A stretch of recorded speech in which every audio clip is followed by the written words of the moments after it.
गलतफहमी। ऑफिस का समय समाप्त होने में करीब 10 मिनट थे जब समर के पास नेहा का फ़ोन आया। मुझे घर तक लिफ्ट दे देना जीजू, मैं गेट के पास आपके बाहर आने का इंतज़ार कर रही हूँ। अपनी पत्नी दीपिका की सबसे पक्की सहेली का ऐसा संदेश पाकर समर ने अपना काम जल्दी समेटना शुरू कर दिया। अपनी दराज में ताला लगाने के बाद समर ने दीपिका को फ़ोन करके नेहा के साथ जाने की सूचना दे दी। मोटरसाइकिल पर नेहा उसके पीछे कुछ ज़्यादा ही चिपक कर बैठी है। इस बात का एहसास समर को सारे रास्ते बना रहा। समर ने उसे पहुंचाकर घर जाने की बात कही तो नेहा चाय पिलाने का आग्रह कर उसे ज़बरदस्ती अपने घर तक ले आई। उसे ताला खोलते देख समर ने सवाल किया, तुम्हारे भैया भाभी और मम्मी पापा कहीं गए हुए हैं क्या? भाभी रूठकर मायके में जमी हुई हैं, इसलिए भैया उन्हें वापस लाने के लिए ससुराल गए हैं।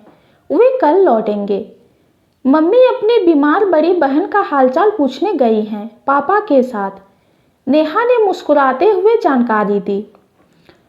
तब तुम आराम करो, मैं दीपिका के साथ बाद में चाय पीने आता हूँ। समर ने फिर अंदर जाने से बचने का प्रयास किया। मेरे साथ अकेले में कुछ समय बिताने से डर रहे हो जीजू? नेहा ने उसे शरारती अंदाज में छेड़ा। अरे मैं क्यों डरूं, तुम डरो, लड़की तो तुम ही हो ना, समर ने हंसकर जवाब दिया। मुझे लेकर तुम्हारी नीयत खराब है क्या? ना बाबा ना, समर ने कहा। मेरी है, तुम्हारी क्या है? समर उलझन में पड़ गया। कुछ नहीं, नेहा अचानक खिलखिला के हंस पड़ी और फिर दोस्ताना अंदाज में उसने समर का हाथ पकड़ा और ड्राइंग रूम की तरफ चल पड़ी। चाय लोगे या कॉफ़ी? अंदर आकर भी नेहा ने समर का हाथ नहीं छोड़ा। चाय चलेगी, समर ने जवाब दिया। आओ रसोई में गपशप भी करेंगे। उसका हाथ पकड़े पकड़े ही नेहा रसोई की तरफ चल पड़ी। चाय का पानी गैस पर रखते हुए अचानक नेहा का मूड बदला और वह शिकायती लहजे में बोलने लगी। देख रहे हो जीजू, यह रसोई और सारा घर कितना गंदा और बेतरतीब हुआ पड़ा है। मेरी भाभी बहुत लापरवाह और कामचोर है। अभी उसकी शादी को 2 महीने ही तो हुए हैं नेहा, धीरे धीरे सब सीख लेगी, सब करने लगेगी। समर ने उसे सांत्वना दी। दीपिका और तुम्हारी शादी को भी तो 2 महीने ही हुए हैं। तुम्हारा घर तो हर समय साफ सुथरा रहता है। दीपिका एक समझदार और सलीकेदार लड़की है और मेरी भाभी एकदम फूहड़। मेरा इस घर में रहने का बिल्कुल मन नहीं करता। तुम्हारा ससुराल जाने का नंबर जल्दी आ जाएगा, फिक्र ना करो, नेहा बोली। भैया की शादी के बाद से इस घर में 24 घंटे कलेश और लड़ाई झगड़ा रहता है। मुझे अपना भविष्य तो बिल्कुल अनिश्चित और असुरक्षित नजर आता है। इसके लिए पता है मैं किसे जिम्मेदार मानती हूँ? किसे? दीपिका को। उसे क्यों? समर ने चौंक कर पूछा। क्योंकि उसे ही इस घर में मेरी भाभी बनकर आना था। यह क्या कह रही हो? मैं सच कह रही हूँ जीजू। मेरे भैया और मेरी सबसे पक्की सहेली आपस में प्रेम करते थे, फिर दीपिका ने रिश्ता तोड़ लिया क्योंकि मेरे भाई के पास ना दौलत है ना बढ़िया नौकरी। उसके बदले जो लड़की मेरी भाभी बनकर आई है वह इस घर के बिगड़ने का कारण हो गई है। नेहा का स्वर बेहद कड़वा हो उठा था। घर का माहौल खराब करने में क्या तुम्हारे भाई की शराब पीने की आदत जिम्मेदार नहीं है नेहा? समर ने गंभीर स्वर में सवाल किया। अपने वैवाहिक जीवन से तंग आकर वह ज़्यादा पीने लगा है। अपनी घर गृहस्थी में उसे अगर सुख शांति व खुशियाँ चाहिए तो उसे शराब छोड़नी ही होगी। समर ने अपना मत प्रकट किया। ना दीपिका उसे धोखा देती, ना इस घर पर काले बादल मंडराते। नेहा का अचानक गला भर आया। सब ठीक हो जाएगा, समर ने कहा। कभी कभी मुझे बहुत डर लगता है समर। नेहा का स्वर अचानक कोमल और भावुक हो गया। शादी कर लो तो डर चला जाएगा, समर ने मजाक करके माहौल सामान्य करना चाहा। मुझे तुम जैसा जीवन साथी चाहिए। तुम्हें मुझसे बेहतर जीवन साथी मिलेगा नेहा, समर ने कहा। मैं तुमसे प्यार करने लगी हूँ समर। पगली, मैं तो तुम्हारी बेस्ट फ्रेंड का पति हूँ। तुम मेरी अच्छी दोस्त बनी रहो और प्रेम को अपने भावी पति के लिए बचा कर रखो। मेरा दिल अब मेरे बस में नहीं है। नेहा बड़ी अदा से मुस्कुराई। समर ने कहा, दीपिका को तुम्हारे इरादे का पता लग गया तो हम दोनों की खैर नहीं। उसे हम शक करने ही नहीं देंगे। समर, सबके सामने तुम मेरे जीजू ही रहोगे। मुझे और कुछ नहीं चाहिए तुमसे, बस मेरे प्रेम को स्वीकार कर लो। और अगर मुझे और कुछ चाहिए हो तो? समर शरारती अंदाज में मुस्कुराया। तुम्हें जो चाहिए ले लो। नेहा ने आंखें मूंदकर अपना सुंदर चेहरा समर के चेहरे के बहुत करीब कर दिया। यू आर वेरी ब्यूटीफुल साली साहिबा। समर ने उसके माथे को हल्के से चूमा और फिर नेहा को गैस के सामने खड़ा करके हंसता हुआ बोला, चाय उबल उबल कर कड़वी हो जाएगी। मैडम, तुम चाय पलटो, इतने में मैं दीपिका को फ़ोन कर लेता हूँ। उसे क्यों फ़ोन कर रहे हो? नेहा बेचैन नजर आने लगी। आज का दिन हमेशा के लिए यादगार बन जाए, इसके लिए मैं तुम तीनों को शानदार पार्टी देने जा रहा हूँ। तीनों को? यह तीसरा कौन होगा? तुम्हारी पक्की सहेली वृंदा। पार्टी के लिए मैं कभी मना नहीं करती हूँ, लेकिन दीपिका को मेरे दिल की बात मत बताना। मैं ना बताऊँ, पर इश्क छिपाने से छिपता नहीं है नेहा। ये बात भी ठीक है। तब दीपिका से दोस्ती टूट जाने का तुम्हें दुख नहीं होगा? ऐसा कुछ नहीं होगा, क्योंकि मेरा इरादा तुम्हें उससे छीनने का कतई नहीं है। दो लड़कियां क्या एक ही पुरुष से प्यार करते हुए अच्छी सहेलियां नहीं बनी रह सकती हैं? तुम्हारे इस सवाल का जवाब दीपिका से पूछकर दूंगा, समर ने हंसते हुए जवाब दिया और फिर अपनी पत्नी को फोन करने ड्राइंग रूम की तरफ चला गया। दीपिका और वृंदा सिर्फ 15 मिनट में नेहा के घर पहुंच गई। दोनों ही गंभीर नजर आ रही थी, पर बड़े प्यार से नेहा से गले मिली। किस खुशी में पार्टी दे रहे हो जीजाजी? नेहा के साथ एक नया रिश्ता कायम करने जा रहा हूँ। पार्टी इसी खुशी में होगी। समर ने नेहा का हाथ दोस्ताना अंदाज में पकड़ते हुए जवाब दिया। नेहा ने अपना हाथ छुड़ाने का कोई प्रयास नहीं किया, वैसे उसकी आंखों में तनाव के भाव झलक रहे थे। दीपिका और वृंदा की तरफ वो निडर व विद्रोही अंदाज में देख रही थी। किस तरह का नया रिश्ता जीजाजी? वृंदा ने उत्सुकता जताई। कुछ देर में मालूम पड़ जाएगी साली जी। पार्टी कितनी देर में और कहाँ होगी?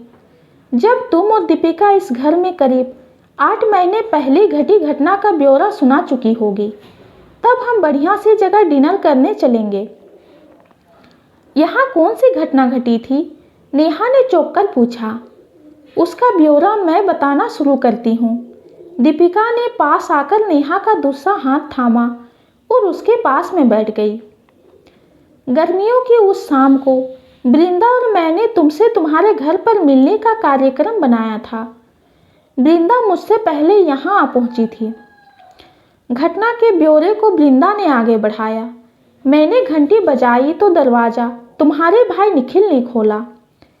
वह घर में अकेला था। उसके साथ अंदर बैठने में मैं जरा भी नहीं हिचकिचाई, क्योंकि वो तो मेरी सबसे अच्छी सहेली दीपिका का जीवन साथी बनने जा रहा था। निखिल पर विश्वास करना उस शाम वृंदा को बहुत महंगा पड़ा नेहा। दीपिका की आंखों में अचानक आंसू आ गए। क्या हुआ था उस शाम? नेहा ने कांपती आवाज में वृंदा से पूछा। अचानक बिजली चली गई और निखिल ने मुझे रेप करने की कोशिश की। वह शराब के नशे में ना होता तो शायद ऐसा ना करता। मैंने उसका विरोध किया तो उसने मेरा गला दबाकर मुझे डराया, मेरा कुर्ता फाड़ डाला। उसका पागलपन देखकर मेरे हाथ पैर और दिमाग बिल्कुल सुन्न पड़ गए थे। अगर उसी समय दीपिका ने पहुंचकर घंटी न बजाई होती तो बड़ी आसानी से तुम्हारा भाई अपनी हवस पूरी कर लेता। वृंदा ने अपना भयानक अनुभव नेहा को बता दिया। मुझे विश्वास नहीं हो रहा इस बात पर। नेहा बोली, उस शाम वृंदा को तुम्हारा नीला सूट पहनकर लौटना पड़ा था। जब उसने वह सूट लौटाया था तो तुमने मुझसे पूछा भी था कि वृंदा सूट क्यों ले गई तुम्हारे घर से। उस सवाल का सही जवाब आज मिल रहा है तुम्हें। दीपिका का स्पष्टीकरण सुन नेहा के चेहरे का रंग उड़ गया। तुम दोनों ने यह बात आज तक मुझसे छिपाई क्यों? नेहा रुआसी हो उठी। निखिल की प्रार्थना पर एक भाई को हम उसकी बहनों की नज़रों में गिराना नहीं चाहते थे। वृंदा भी उठकर नेहा के पास आ गई। मैं निखिल की जिंदगी से क्यों निकल गई, इसका सही कारण भी आज तुम्हें पता चल गया है। मैं बेवफा नहीं बल्कि निखिल कमज़ोर चरित्र का इंसान निकला। उसे अपना जीवनसाथी बनाने के लिए मेरे दिल ने साफ इनकार कर दिया था। वह आज दुखी है, इस बात का मुझे अफसोस है, पर उसके घिनौनी हरकत के बाद मैं उससे जुड़ी नहीं रह सकती थी। दीपिका बोली, मैं तुम्हें कितना गलत समझती रही थी। नेहा अफसोस से भर उठी। समर ने कहा, मेरी सलाह पर ही आज इन दोनों ने सच्चाई को तुम्हारे सामने प्रकट किया है। नेहा, ऐसा करने के पीछे कारण यही था कि हम सब तुम्हारी दोस्ती को खोना नहीं चाहते हैं। नेहा ने अपना सिर झुका लिया और शर्मिंदगी से बोली, मैं अपने कसूर को समझ रही हूँ। मैं तुम सब की अच्छी दोस्त कहलाने के लायक नहीं हूँ। तुम हम दोनों की सबसे अच्छी सबसे प्यारी सहेली हो यार। दीपिका बोली, मैं तो तुम्हारे ही हक पर डाका डाल रही थी दीपिका। नेहा की आवाज़ फर्रा उठी। अपने भाई को धोखा देने का दोषी मैं तुम्हें मान रही थी। इस घर की खुशियाँ और सुख शांति नष्ट करने की जिम्मेदारी तुम्हारे कंधों पर डाल रही थी। मेरे मन में गुस्सा था, गहरी शिकायत और कड़वाहट थी। तभी तो मैंने आज तुम्हारे समर को अपने प्रेम जाल में फंसाने की कोशिश की।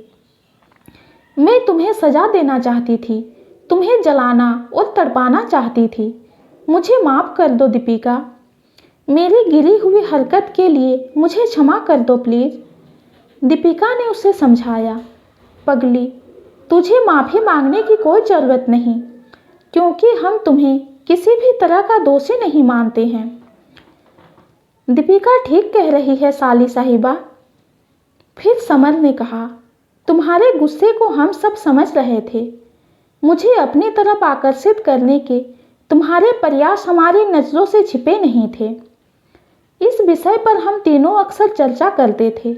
आज मजबूरन उस पुराने घटना की चर्चा हमें तुम्हारे सामने करनी पड़ी है। मेरी प्रार्थना है कि तुम इस बारे में कभी अपने भाई से कहासुनी मत करना। हमने उससे वादा किया था कि सच्चाई तुम्हें कभी पता नहीं चलेगी। वृंदा ने नेहा से विनती की।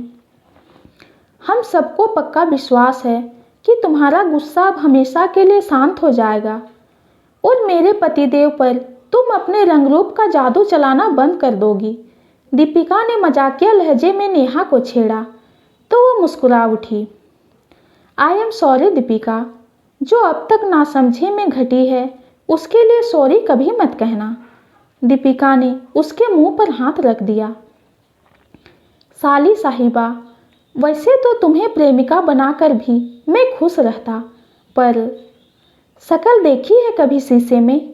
मेरी इन सहेलियों को प्रेमिका बनाने का सपना भी देखा तो पत्नी से हाथ धो बैठोगे। दीपिका बोली। समर मुस्कुराते हुए बोला, तो फिर दोस्ती के नाम पर देता हूँ बढ़िया सी पार्टी। हम चारों के बीच दोस्ती और विश्वास का रिश्ता सदा मजबूत बना रहे।